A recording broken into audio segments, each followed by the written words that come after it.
YTN 라디오 이동현 뉴스 정면승부 3부 시작하겠습니다.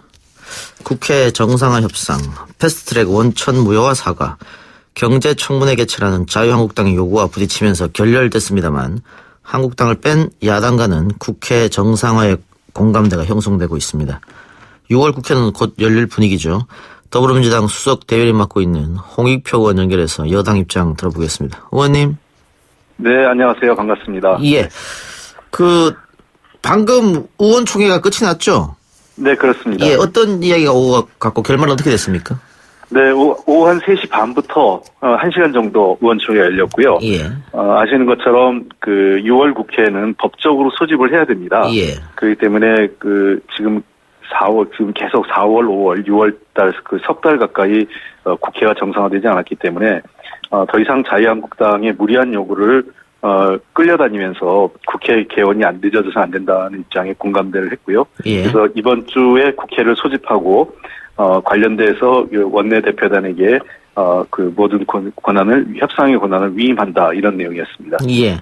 혹시 오늘 의총에서 한국당의 요구 조건을 조금 들어주자 이런 얘기는 없었습니까?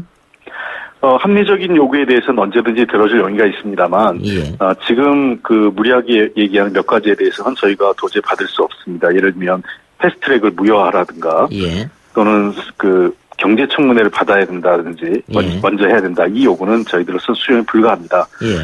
예. 패스트트랙은 정상적인 국회 법적 절차에 의해서, 그 당시 자유한국당을 제외한 다른 정당이 합의해서 합의한 내용이었기 때문에 법적 절차에 아무 문제 없는 걸 이제 와서 무효화할 수는 없고요. 다만 저희가 이후에 처리 과정에서 합의의 정신을이나 또는 자유한국당을 포함해서 논의가 갈 수 있도록 최대한 노력할 수는 있겠습니다만 이것을 무효화한다는 것은 있을 수 없고 또 경제청문회를 한다는 것도 말이 안 됩니다. 경제청문회라는 건 특별하게 어떤 현안 관련된 사안이 정해졌을 때 하는 건데 이렇게 그냥 일반적인 정책 질의는 현재 기획재정이라든지 관련 경제 상임위가 여러 군데 있지 않습니까? 예. 또는 예결위도 있고 또 국회의원들이 하는 대정부 질문의 형태를 통해서 언제든지 할 수 있기 때문에 그런 것들을 활용해서 하면 되는 거지. 예, 마치 경제 책임의 실패 책임을 전제로 한 경제청문회는 저희가 수용할 수 없습니다.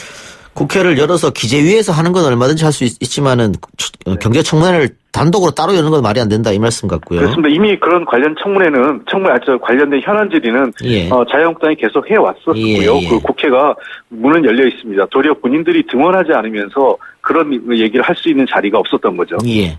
그러면 민주당 입장은 패스트트랙 원천 무효 사과 그리고 경제청문회 개최 이것은 민주당이 도저히 받아들일 수 없는 것을 던지고 있기 때문에 자유한국당이 정쟁 차원에서 요구 조건을 내거는 것이다 이렇게 판단하고 계시는 거죠? 그렇습니다.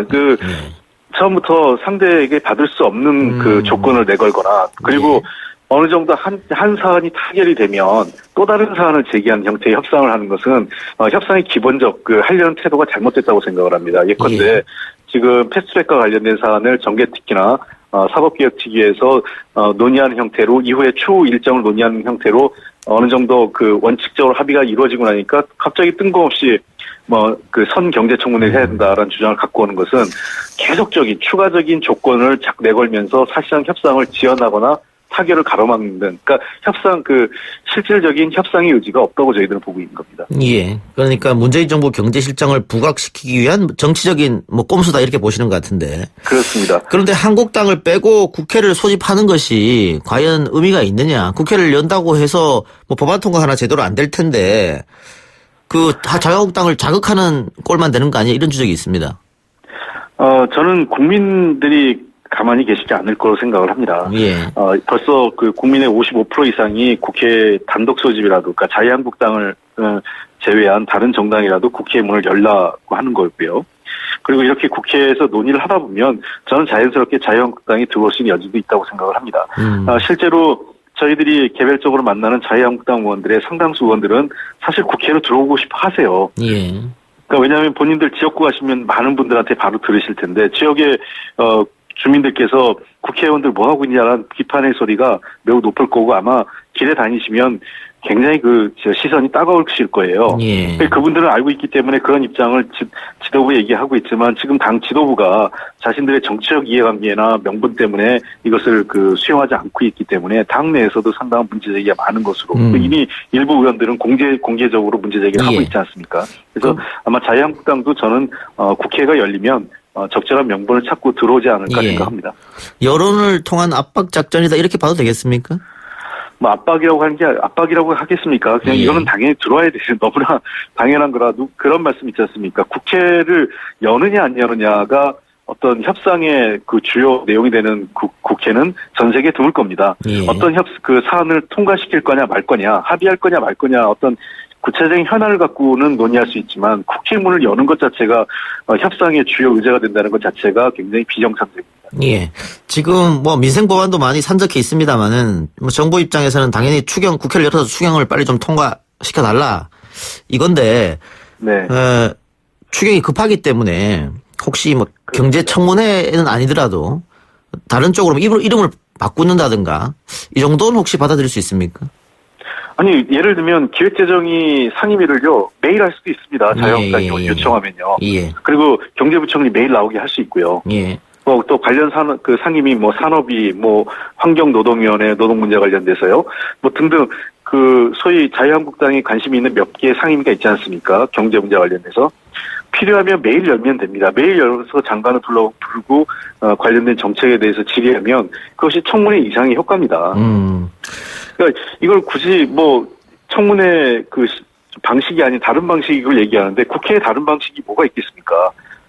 국회에서는 상임위가 있고 그 상임위가 가장 누구보다 현안에 대해서 이해를 많이 하고 있는 위원님들이 계시고 관련 부처가 있거든요. 예. 거기서 논의하는 것이 어느 상임위 어느 어떤 회의체에서 논의하는 것보다 매우 효율적이고 심도 있는 논의가 이루어질 수 있다는 생각을 하고 있습니다. 지금까지 추경해서 딜레이 되긴 했지만은 통과 안 된 적은 없는데. 네. 그래서 제가 보도를 보니까 민주당 일각 강경파 의원들이 이렇게 되면 추경을 포기하자. 그리고 그 책임은 자유한국당이 지는 거 아니냐 이런 주장도 있다고 하던데 어떻습니까? 그거는 제가 보기엔 일부에서 그렇게 말씀하실 수 있지만, 예.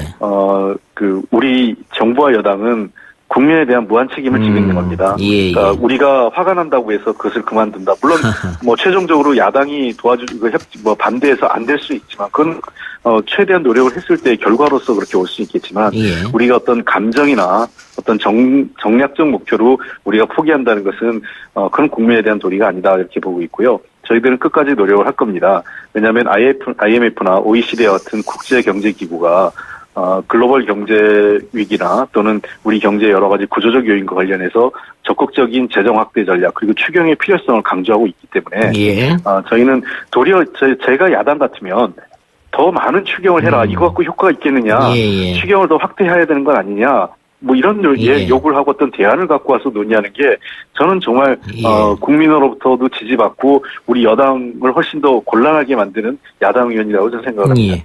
우리가 지금 추경 규모가 6조인데 IMF에서 9조 정도는 해야 된다 이렇게 얘기했었죠. 확대 재정. 원래 그렇게 됐습니다. 9조에서 10조 정도는 필요하다고 얘기를 했는데 저는 개인적으로도 그 이상도 필요하다고 생각을 하는데 여러 야당의 입장이 있기 때문에 어쨌든 저는 들어와서 꼼꼼하게 우리가 필요한 부분에 국가의 돈을 첫째는 제대로 쓰느냐, 그 다음에 필요한 부분에 잘 가고 있느냐, 이런 부분을 점검해야 되지 않겠습니까? 그렇기 때문에 야당이 밖에서 저는 추경에 대해서 비판할 게 아니라 들어와서 우리 정부가 제출한 추경안에 문제점이 있으면 문제점을 부각시키고 좀 더 건설적인 안을 제시한다면 저희들은 언제든지 그 안을 수용하고 함께 논의할 여지가 있습니다. 그렇기 때문에 저는 국회에 들어와서 추경안에 대해서 함께 논의해 주시고 그것이 국민에게 훨씬 더 많은 도움을 주는 국회 역할이라고 생각합니다.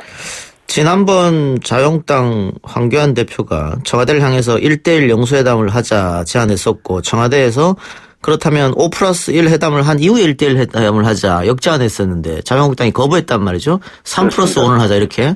그런데 오늘 다시 문 대통령하고 1:1 회담을 요구했어요. 이건 어떻게 보십니까?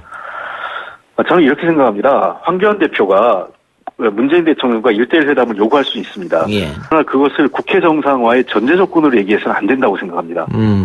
본인의 정치적 어떤 욕심이나 또는 뭐 또 다른 뭐 소위 얘기해서 대권에 대한 어떤 그 자기의 어떤 정치적 이해관계 때문에 예.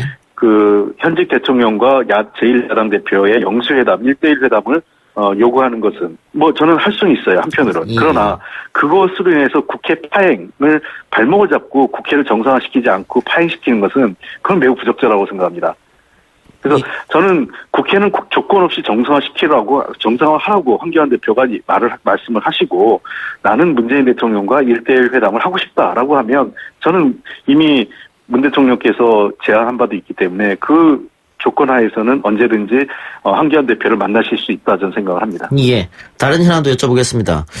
윤석열 지검장이 문무일 검찰총장 후임으로 지명됐습니다. 민주당은 당연히 환영 논평을 낸 것 같은데요.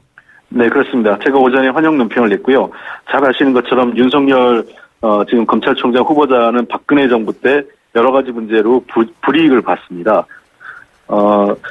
윤석열 그 서울지검장, 지금 현 예. 서울지검장인데요. 이분이 오랜 그 검찰 조직에서 일하면서 그 권력형 비리나 부정부패 관련된 수사에서 탁월한 성과를 냈고 예. 실력을 내부적으로 인정받고 있고요. 특히 이분은 어떤 정치적 외압이나 또는 그 권력형 어떤 압력으로부터 자신의 소신과 원칙을 지키는 것으로 아주 안팎에서 인정을 받고 있습니다. 그런 측면에서 저는 이 검찰 개혁은 물론이고 우리나라의 권력형 비리를 청산하는 그러한 검찰 본연의 업무를 수행하는 데 있어서 가장 적임자라고 저희들은 보고 있습니다. 예. 일단 자유한국당에서는 강하게 비판한 것 같은데 자유한국당의 반대 논지는 그런 것 같습니다. 윤석열 지검장 결국은 문재인 대통령의 사람 아니냐. 결국은 청와대 하명 수사를 할 수 있을 것이다. 이런 지적 같아요.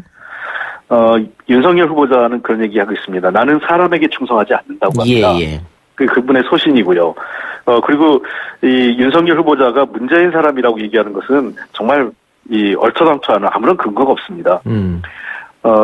특별히 우리 당과 또는 어떤 지난 정권과 뭐 특별하게 인연을 갖고 있는 것도 아니에요. 예. 그래서 이미 윤 후보자는 지난 2003년 참여정부 때도 살아있는 권력에 칼끝을 들이미는 강단을 보인 바가 있습니다. 예. 그리고 당시에 안희정 당시 지금 충남지사 전 충남지사였죠. 예. 안희정 씨를 비롯해서 당시 노무현 대통령 대선 캠프 핵심 인사들 전부 정치자금 사안으로 구속 수사도 했어요. 이상수 전 의원 같은 사람들. 그렇습니다. 예. 그러니까 뭐 특별히 어떤 자기한테 권한이 주어지면 그 권한을 원리 원칙대로 쓰는 사람입니다. 저는 문재인 대통령이 그럴 리도 없고 설사 문재인 대통령이나 우리 여당의 누군가가 그 윤석열 그 검찰총장 후보자에게 어떤 요청을 부당한 요구나 압력을 행사한다고 해서 그분이 그걸 흔들리거나 자기 원칙을 버릴 분은 아닙니다. 예. 저는 자유한국당이 뭐 죄 지은 것도 없고 떳떳하면 누가 검찰총장이 되든 그렇게 뭐 두려워할 게 뭐가 있겠습니까? 예. 그런데 어쨌든 윤석열 지검장이 검찰총장이 되면 대통령이 늘 이야기하던 검찰 개혁은 조금 탄력을 받지 않을까 그런 생각은 드는데요. 글쎄요, 뭐 그렇게 됐으면 좋겠습니다. 예. 뭐 워낙 검찰 출신들이 또 검찰총장이 되고 나면 자기 조직이기주의와 관련된 부분을 또 무시할 수가 없더라고요, 항상요. 뭐 그런 측면에 있어서 예. 그럼에도 불구하고 어쨌든 저는 뭐 윤석열 후보자가 어떤 분들보다는 원칙을 갖고 있는 분이기 때문에 검찰 개혁에 대한 국민적 요구는 없습니다. 그것이 방향이 어떻든 간에 가장 중요한 것은 수사를 제대로 하라는 거거든요. 그다음에 정치적 위압에 흔들리지 말고 그러한 방향에서 검찰 개혁을 저는 소신 있게 이끌어갈 수 있는 분이다 이렇게 보고 있습니다. 예. 청문회는 어떻습니까? 지금 국회가 열리지 않고 있는데 국회 열리지 않은 상황에서 청문회만 따로 할 수 있나요? 만약에 정 어렵다면 자유한국당을 제외한 다른 야당들과 함께 청문회를 실시할 수 있습니다. 예. 뭐 물론 그렇게 되면 자유한국당은 포함되지 않았다는 측면에서 아쉬움이 있지만 예. 불가피하게 그렇게라도 해야 되지 않을까 생각을 하고요. 저는 야당의 입장에서 특히 자유한국당이 윤석열 후보자에 대해서 비판적 시각을 갖고 있다면 인사청문회에 들어와서 부적격 인사라는 것을 본인들이 입증을 해야죠. 그게 자유한국당에게 훨씬 유리합니다. 예. 청문회 외면에서 인사청문회 외면에서 검찰총장 되는데 훨씬 더 순탄하게 되는 거죠. 그렇게 되면요. 예. 그러니까 자유한국당을 위해서도 인사청문회 열고 그러기 위해서는 국회에 복귀하는 것이 자유한국당을 위해서도 훨씬 더 이익이라고 저는 예. 다시 한번 충고드리고 싶습니다. 그러면 자유한국당 입장에서는 국회에 등원하기는 좀 어렵고 인사청문회는 하고 싶고 그렇게 될 경우에 둘 중에 하나만 선택할 수는 없다 이 말씀이죠. 그건 정말 뭐 명분 없는 그 선택이죠. 뭐 자기가 국회라는 게 자기가 하고 싶은 것만 하고 예, 예. 하기 싫은 거 하지 않고 이렇게 하는 게 어디 있습니까? 예, 예. 저는 그리고 국회의 모든 활동은 자기 당을 위해서도 필요하지만 국민을 위해서도 필요하기 때문에 그런 활동을 법적으로 보장하고 있는 거 아니겠습니까? 예. 그리고 국민들이 요구합니다. 저희 그 국회를 열라고 하고 있고 저희도 이제는 참을 만큼 참았고 기다릴 만큼 기다렸습니다. 예. 이제는 국민의 요구에 따라 국회를 열어야 합니다. 예, 알겠습니다. 의원님 오늘 인터뷰 감사합니다. 네, 감사합니다. 예, 지금까지 더불어민주당 홍익표 수석 대변인이었습니다.